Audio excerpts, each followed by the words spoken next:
நண்பர்களே வணக்கம். நண்பர்களே வணக்கம். அதாவது கலைஞர் அவர் இருக்கும்போது சரி, அம்மையார் ஜெயலலிதா அம்மையார் இருக்கும்போது சரி, அரசியல் களம் பயங்கர சூடு பிடிச்சிருந்துச்சு. அரசியல்னால் ஒரு தீயா பறக்கும். பிரச்சாரங்கள் அப்படி இருக்கும். அம்மையார் ஜெயலலிதாவுடைய பிரச்சாரம், இந்த பக்கம் கலைஞருடைய ஸ்பீச் அப்படியே கேட்க கேட்க அப்படியே அது ஒரு லைஃப் அது. ஆனால் அதுக்கப்புறம் அம்மையார் இருந்ததுக்கப்புறம் ஸ்டாலின் அவர்கள் எடப்பாடிக்கும் போது ஒரு சூடு பிடிக்காமல் இருந்துச்சு. திமுக தான் இனிமேல் அப்படிங்கிற மாதிரி ஒரு வந்துச்சு.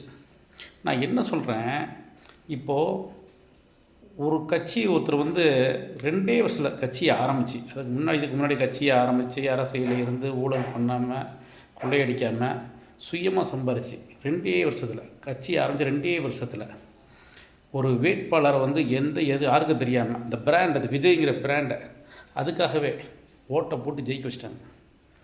ஒவ்வொரு வேட்பாளர் ஜெயிச்சு 108 வேட்பாளர் 108 தொகுதியை வெற்றி பெற்று, அதில் பாருங்கள் இந்த 108 பேர் எப்படி ஜெயித்தாங்கன்னா, அதுக்கு பேசிக்கிறது குழந்தைகிட்ட போய் பிரச்சாரம் பண்ணி அந்த குழந்தைகளை அப்பாக்கிட்டையும் அம்மாக்கிட்டையும் தாத்தாக்கிட்டையும் பேரன்பு காட்டி எப்படியோ ஓட்டு வாங்கி ஜெயிச்சு போய் உட்காந்துட்டேன்.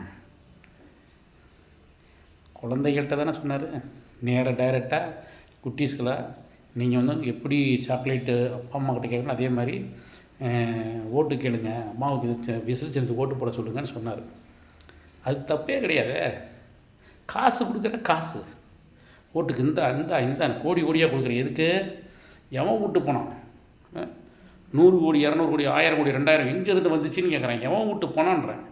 எல்லாம் மக்கள் பணம் தானே. கொள்ளையடித்த காசை ஓட்டுக்கு காசு கொடுக்கறது கேவலமாக இல்லையா? குழந்தைகள்கிட்ட போய் பிரச்சாரம் பண்ணி ஓட்டு வாங்கிட்டாங்களாம். இதெல்லாம் என்னங்க இது லாஜிக்? இது கேவலமாக இல்லை? அதாவது நான் இப்போ ஒன்று சொல்கிறேன் கேட்டுங்க. தொண்டன் எவனும் எல்லாவனும் பார்த்த கட்சி தொண்டனுங்கெல்லாம் பார்த்த பிடிக்க பிடிச்சிட்டு போகிறோம் 500 1000 ரூபாய்க்கு. தயவு செஞ்சு போகாதீங்க. இனிமேல் உங்களை பிச்சைக்காரனாகவே ஆக்கிடுவானுங்க. இந்த நாம் தமிழ் கட்சி ஒரு நிர்வாகி கடங்காரனாகி தற்கொலை பண்ணிக்கிட்டான். சீமானு இதுவரை கட்சி 16 வருஷம் ஒன்று கூட ஜெயிக்கிறதுக்கு எந்த ஒரு முயற்சி எடுக்கிறது, சும்மா கத்திக்கிட்டு வாழ்னு கத்திக்கிட்டு போயிடுறது. அவன் தலைவன் சொல்லி பின்னாடி போன ஒருத்தர் செத்து போயிட்டானா, சரி செத்து அந்த குடும்பத்துக்கு போய் நீ என்னத்தை செஞ்ச? ஒன்றும் செய்ய மாட்டேன், எனக்கு தெரியும்.